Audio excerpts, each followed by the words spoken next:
Everyone, this is Rakesh Rao, and today we have with us Mr. Nitin Konkolinkar, the president of MAIT, that represents the India's ICT sector.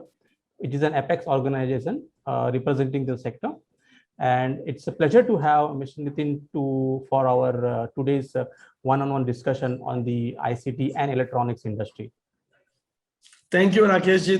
Thanks for inviting me and giving me this privilege. Thanks a lot.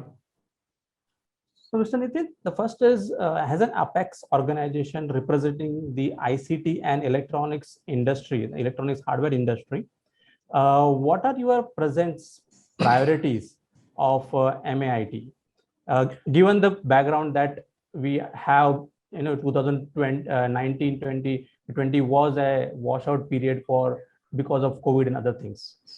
So when I took over as a president of MAIT, I had set 3 priorities for the MAIT. First one was Make in India. Second one was ease of doing business. And third one was demand aggregation. All these 3 are required or interrelated as well. We were trying to look at a scenario where electronics manufacturing in this country can go up. And while that happens, we contribute to a larger economic chain. We also were hoping that demand also would go up. We were chasing very strongly with the government, and to some extent or to a large extent, we could see a very good response of this government, especially led by Honorable Prime Minister. Earlier, the government were giving duty protection schemes like higher tariffs. Prior to that, they had given you a duty arbitrage. The first time the government of India came out with a scheme of PLI, it started with mobile. And I'm really proud to say that MAIT also had worked extensively on this. The membership of MAIT, which also includes mobile giants, also played a major role in shaping this policy. And as the policy was getting launched, the COVID and pandemic started. And it was a worrisome situation. As the GST came, the duty arbitrage and all were not possible. So we had to find out some schemes which are WTO compliant. MEIS also was withdrawn as we crossed the threshold of $2,000 per capita of $2,000. So we had to succumb to WTO pressures and had to come out with a WTO compliance scheme. India was signatory to ITA-1 agreement. We had to abide by it. India also is signatory to a lot of foreign trade agreements like ASEAN and all. So they were also impacting us. And in this background, the only option for the Indian government was to come out with revision of the old school of thought. Earlier, we had import substitution policies or duty protection, which would enable some Indian traders to convert into manufacturing. But the PLI is the first scheme which has come up, which talks about a scale and an export-led growth. With the kind of terms that are put up, it simply makes you difficult to just sustain on the local demand. You need to export. And a sufficient amount of export incentive would be available. So scale is the key, which will help India to come in a big way, which of course we can discuss at length. So at this time, last year, we were fighting only on opening up, especially due to lockdown. The government of India or all of us were in a very confused state. We know one side there was a lockdown, the other side online classes started picking up, education started getting online. There was heavy demand for PC and networking equipment. Healthcare started demanding heavy investments into IT. At the same time, government was putting us under lockdown category. So we raised this issue strongly with all levels of government. And I must thank Honorable Prime Minister, Honorable Home Minister, and also our IT Secretary and team for supporting us at that time, wherein we could start somewhere by mid of April, and then in a much liberal way after July, we could take up this task of ensuring that supply chain is built up. At the same time, China issue started, India-China border issue started, which also impacted the supply chain. in a major way. There were crises. Prior to February, there were supply chain issues due to pandemic in China. Subsequent, India started lockdown. Once the lockdown was released, India-China border issues started, which impacted the supply chain. Then even Indian government and customs were in a retaliatory mood. They were blocking consignments coming from China. So overall situation was very tough. So last year went fighting against all these things. This year, to some extent, we must thank government for handling things in a much better way. With a good experience, they didn't go for lockdowns. They didn't keep factories shut. They created good amount of economic activity. But that was not enough. The second wave really hit the working class. There were issues. So due to the availability of the people or working class, there was an impact on manufacturing output. At the same time, demand was picking up, but we were having this issue. So we started working on how to deal with these situations. And there were a lot of other regulatory things were coming up. Ease of doing business related issues were coming up. As a change in global trade order, lot of non-tariff barriers government was trying to impose. There was no consensus within the industry. There was no proper consultations with the industry. At times, there were spontaneous decisions from the government, retaliatory measures from the government. Industry was not taken in confidence, or probably they thought it is a larger national strategy where everyone need not be consulted, but they have to convey to some of the countries that we won't tolerate the nonsense. So I think as a very strong patriot, I would support government moves, but it did impact the business. So now we are more fighting towards making our business processes smooth. Government has expanded the PLI scheme to many other sectors in electronics and beyond electronics. In electronics, they have come out with a policy for telecom products, networking products, for IT hardware, medical electronics. So our endeavor this year would be to see that these schemes become very successful, not from the government perspective, but more from an industry perspective. So industry becomes a beneficiary, and we really make things happen in India, and we prove it for India can be a very, very good manufacturing hub. And we can talk about now China +1, China +2 strategies. India can be one of the global leader in manufacturing in next 5 years. So MATE has an association has been, a strong advocate of having an electronic hardware design ecosystem in India. So first is, why is it important for India to have an ecosystem? And second, how has been the progress so far on that front? A very interesting and a very passionate question as well. I mean, I'm very passionate about this topic altogether. The days you have to understand with Industry 4.0, there is hardly any scope for just assembly-led growth.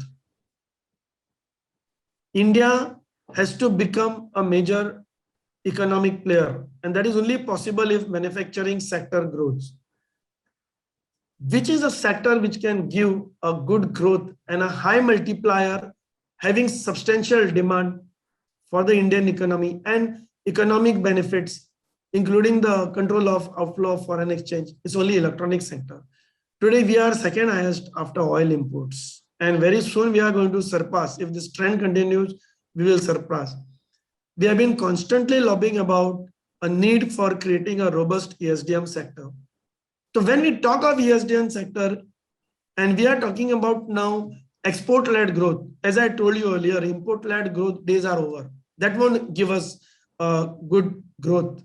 It will only help us to give protection and a small business for the domestic, so-called domestic players. But India has to play a volume game. If we have to become export hub, we can't participate in some other global supply chains fully, partly yes, and just make some assembly and sell it in export markets.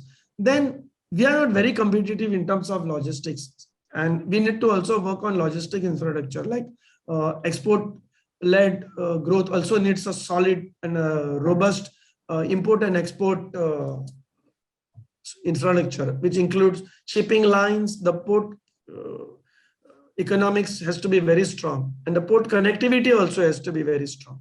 So we are not very strong as of today. But if we have to still make an impact on our exports and make our exports competitive, the only way we can achieve is by means of a design-led growth. Only designs can give India a good name in the global electronic market. And there are a lot of emerging products, emerging technology, emerging concept, including in healthcare, that would need very strong design ecosystem. And I think India has potential. We have created a history in software industry that proves that we have excellent IT-centric brains. We must capitalize in terms of electronic hardware design.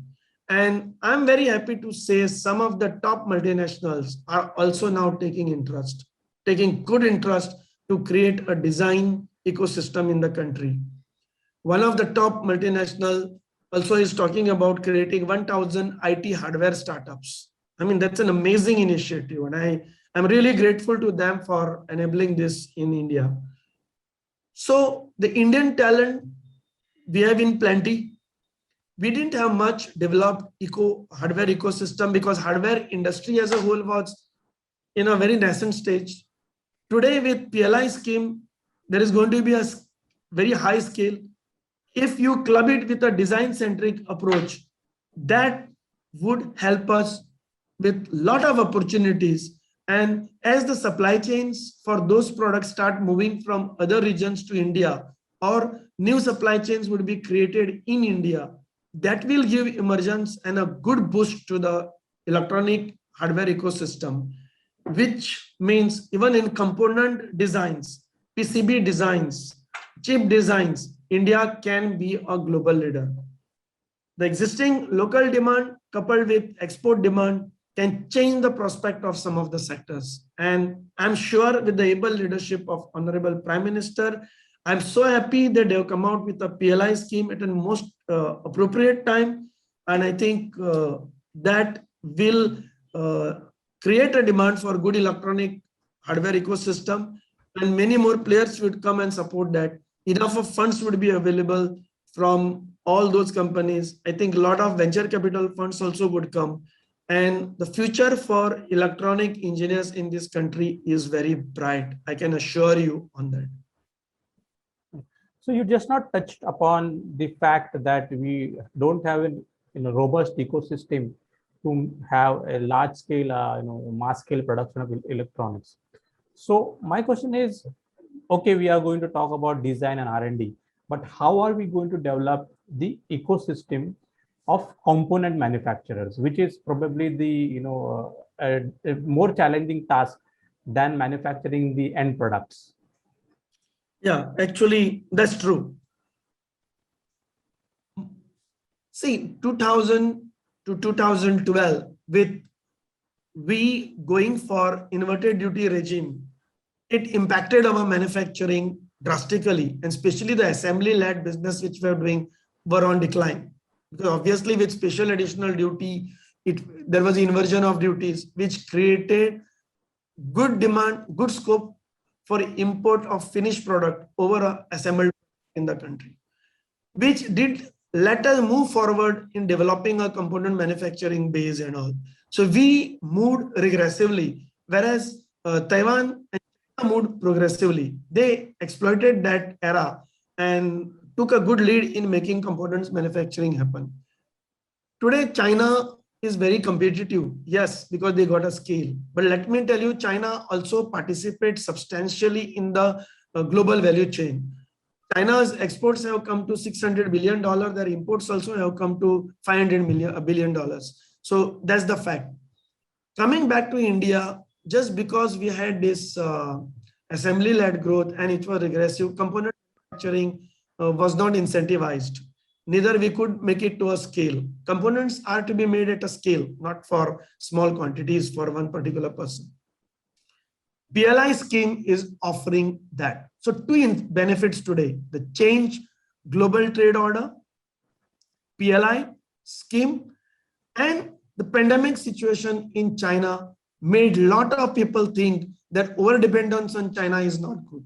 We need to create China plus one strategy or China plus two strategy. And I think this is where many top companies would move to India. At the same time, they would also move their supply chain, either fully or partly, which means also an immense opportunity for the Indian component manufacturers also to join hands with them. See, someone is trying to move a supply chain. All the manufacturers may not be comfortable just shifting their base to India. They would seek some collaborations. They would like to look at a lot of handholding. That's going to create a lot of opportunity for Indian component manufacturers, or many more Indian component manufacturers would emerge in India, and that's for sure. But as you ask me, what are the challenges? See, in China, the components are made where the finance cost is very, very low. India, the finance cost is very high. And in component industry, your capital investment is very high. In an assembly industry, capital investment is very low. So the ratio of investment that you want to make for a turnover of 100 crores would be average, will be beyond maybe 100 crore you have to invest for a 100 crore turnover if you have to make components. But an assembly guy can just make 25, 30 crores turnover and can still do 100 crore or 200 crore turnover. That is where component manufacturing is a challenge. So government has to address the need of financing both CapEx as well as OpEx, operating costs. Working capital needs, you can't pay 8 to 10% or 12% of interest. Interest should not be more than 2 to 3%. There has to be a scheme or initiative which helps you to contain finance costs. Secondly, PLI is one of the demand aggregation policy. It will help you to consolidate demand. We should also have a very strong ease of doing business, because India is a federal structure. There are gaps. Center and state, there is a huge disconnect. 5 to 6 top states which contribute 70 to 80% of the manufacturing are non-BJP states. And at times, there are regressions. People have to think from the national perspective. Government of India has come out very clean with the approach of a policy which does not talk about any state-related issues and all. It talks about a broader perspective.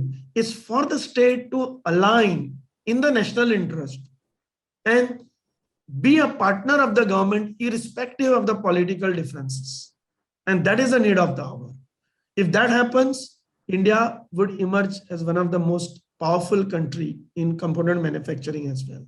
I think this will be one of the challenges which government will have to address.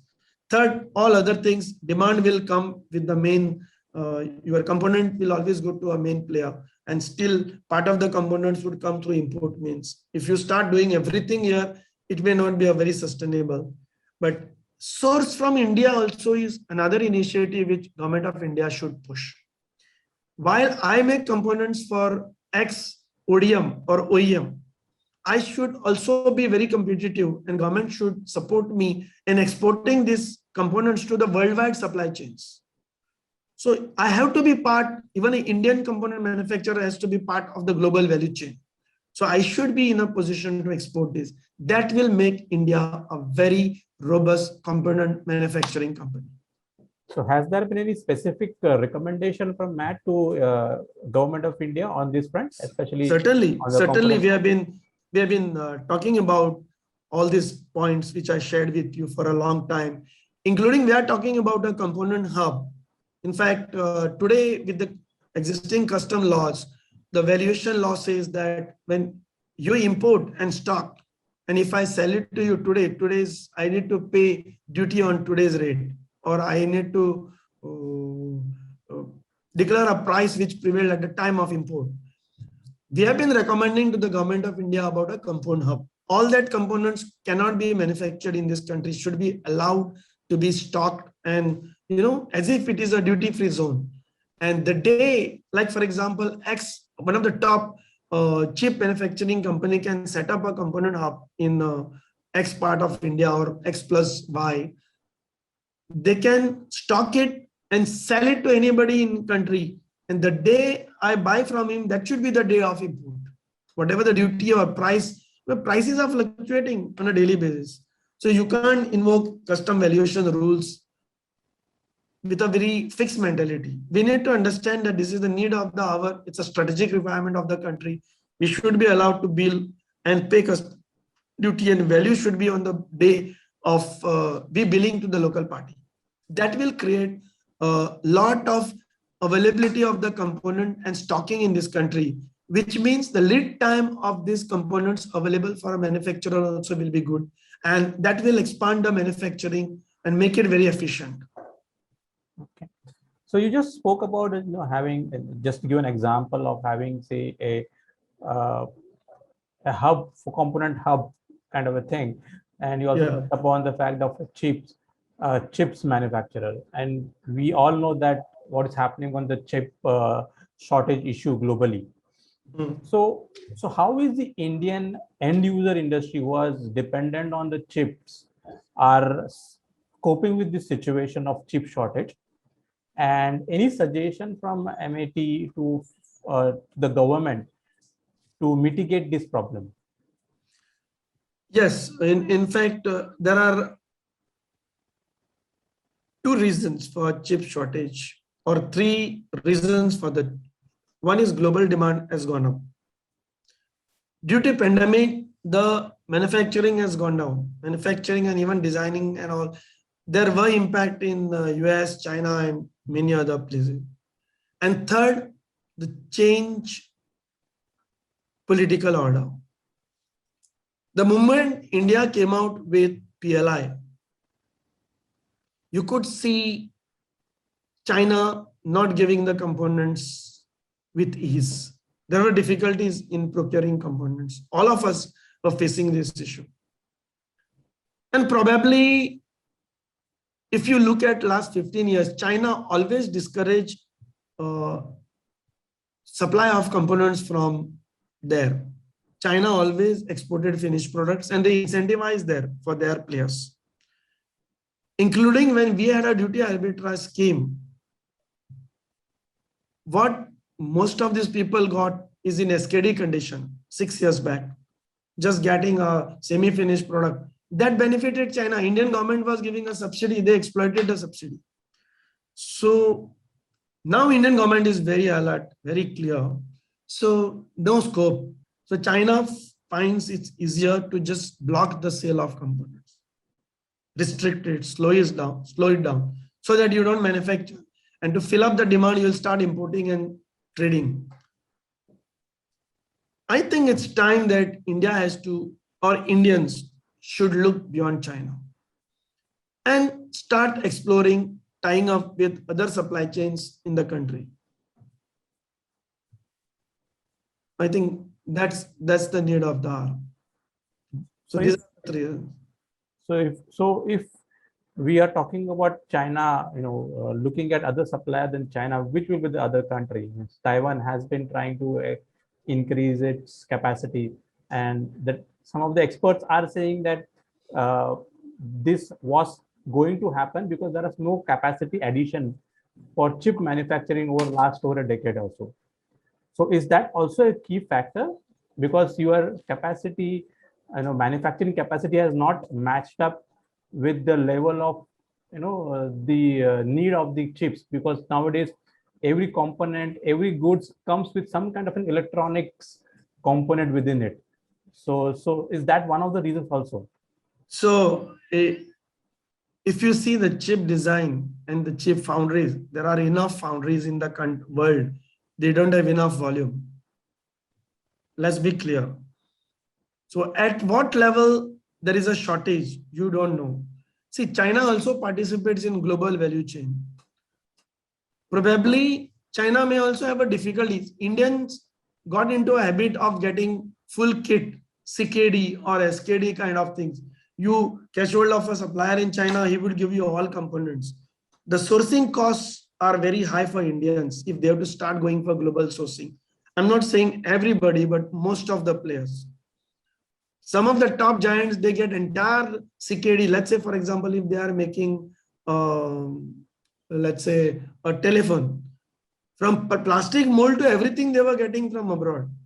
I mean, that's because their incentives were there and they would give you at a little lower price. We didn't try to create and consolidate the volume. So everyone in a small possible way would buy from there. And China also participated in global value chain, as I explained to you earlier. So it depends on the chip availability for product to product. A chipset for motherboard could be a different equation. Chipset for switches could be, or networking products could be a different equation. Chipset for telecom products could be another game. It depends. The supply chains are located at different places. So could be a geopolitical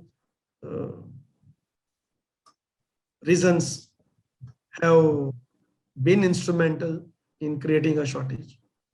So how do you see, you just spoke about PLI scheme. Will PLI scheme in a way lead to more products being produced in India and hence incentivize the component manufacturer, the global component manufacturer to set up shop in India? Yeah, so 100%, 100%. I'll tell you, today the pressure is on you to go 4 to 5 times of your existing business in India. And government has distinguished a domestic company and a global company. Global company will explore in terms of export markets, and the targets are very high for them. It's impossible for them to achieve those targets with just domestic market. Rather, I understand most of these players had given an assurance to the government that we will export from India, provided we get incentive because of the logistic disabilities, etc. Now, if you want to export, you need to create a scale. And if you want to create a scale, you cannot solely depend on the import-led assembly-based manufacturing. Obviously, you need to create a scale. Parallelly, you will create your supply chain, value chain you will have to create. Like plastic molding has one of the highest opportunity in India. If you calculate beyond electronics, you take electrical, electronics, and engineering products, including healthcare products. See, the plastic molding industry could be one of the highest in the world. The demand for plastic could be highest in the world. But there is no aggregation happening in the country. So if people and the industry works as a mission, if the good molders we are able to get, in China today, a good molder in Dongguan and all, he will just give you a mold within 15 days or 10 days. In India, it takes quite a bit. So if Indians, from the molding to sheet metal, all these base manufacturers, they consolidate demand, we can be cheaper by more than 25% over China. But aggregation has to happen. There's a demand, existing demand.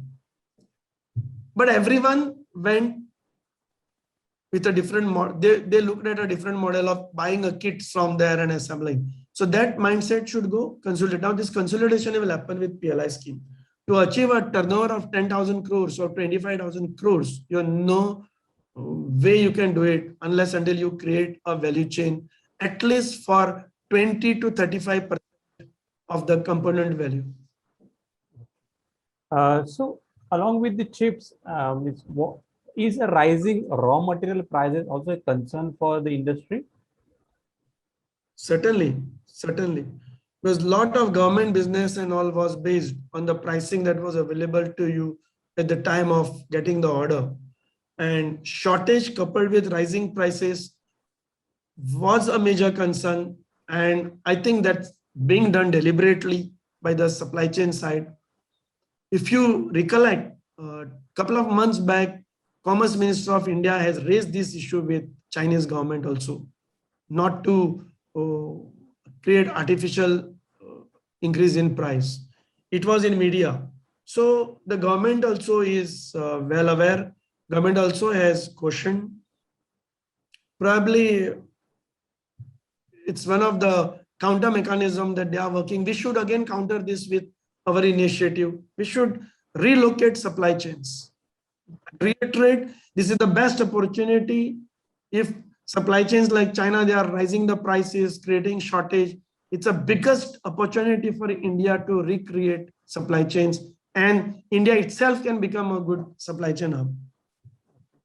So how about exports performance of the industry? Are you seeing a good opportunity over there also? As I told you, PLI is a game changer scheme if implemented well by government in coordination with state governments. It will change the game. India has immense potential for being an export hub. What happens today? If you see strategically, we are much more accessible to the emerging markets like Middle East, Africa, or even Europe. Europe is a very strong market. India, especially the west coast of India, can compete and can supply much more efficiently than China. China is far away as compared to them. And we can explore these markets. But the unfortunate part, our logistics sector is very weak. The export logistics is not very strong. We don't have a very dedicated shipping line. China created a lot of shipping lines. They created a very good port-based export infrastructure. We need to work. Sagarmala is one of the very good initiatives where port connectivity will improve.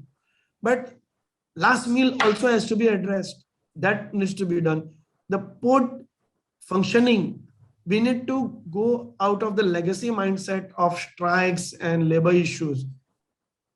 So labor also has to come more productively. More automation has to happen in the ports. India is one of the best port, is one of the worst port in China, is equal to one of the worst port in China. So we need to upgrade our export-based infrastructure. Rail connectivity, inland haulage, all these things have to improve.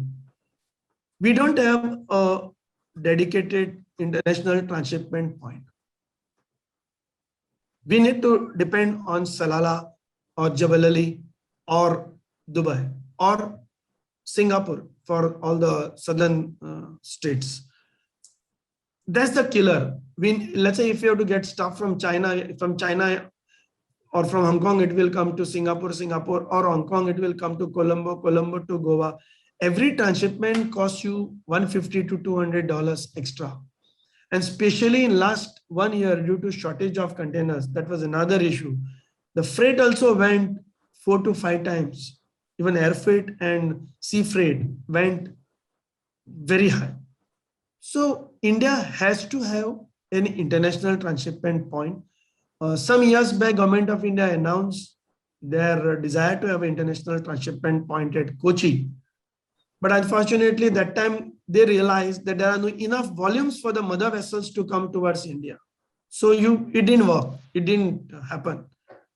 Now with India's average consumption is 3 to 4%. With 3 to 4%, you can't be an attractive destination for others to come in. So we also have to increase our consumption. So they're all interlinked. So this will transform India. Once the mother vessel comes into India, the freight cost will come down. Your export connectivity will improve. You can explore the markets. You can explore Africa in a much better way. And that is where our development strategies should be based on. So what are the emerging trends in the ICT and electronics hardware industry at present? And what kind of opportunity does it present to India? See, post-pandemic, there's going to be a new global order. From education to healthcare to all other sectors are going through a drastic change. So the demand will come up. Education, the new policies are emerging, a new economy is emerging. And I think ICT will be one of the major sunrise industry. India would certainly emerge as one of the leader in manufacturing. Agriculture also will get a major boost. The concepts in agriculture in last 2 years are changing drastically, not the same way it used to be 5 years back. People have become very alert about agriculture now. So I foresee healthcare will have a major impact on electronics. Education sector will create huge demand for electronics. Automobile sector will have a major demand as more and more electronics are getting added. EV vehicles are going to be the future. Storageable power, solar power, the innovation, research, everything is going to create a huge ecosystem for electronics hardware. Biomedical. See, everyone today is looking at India as a hub. So I think this is where the trends are changing from just PC based focus to beyond PC. So ICT is going to be a game changer for India. So finally, what is your outlook for ICT and electronics hardware industry in India? Very bright. That's going to be a sunrise industry. Probably if the hardware design ecosystem catches up well, India can lead the world in electronics very soon. The legacy electronic products, we need not bother, but the emerging products, we can be the global leaders. And I think that's where India is heading to. And the world is looking at India. I think we need to ensure that our academic system also is tuned to sustain this or develop this. Research orientation is very important in most of the universities focused on electronics.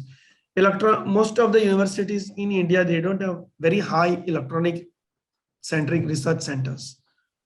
The courses have to undergo many radical changes. It's time that we work on integration of mind, and integration of infrastructure could be a priority too, but priority one should be integration of mind through restructuring the university structure towards electronics and IT or new emerging technologies. We will certainly lead the world. And I think it's time that center and state, they come together. The disconnect should go. The able leadership at center can transform India to become India as a global leader. Thank you, Mr. Nitin Konkolinkar, for your good analysis of the electronics and ICT industry. And we wish all the best to you and MAT for the future. Thank you, Rakeshji, for having me with you. All the best to you as well. Thank you.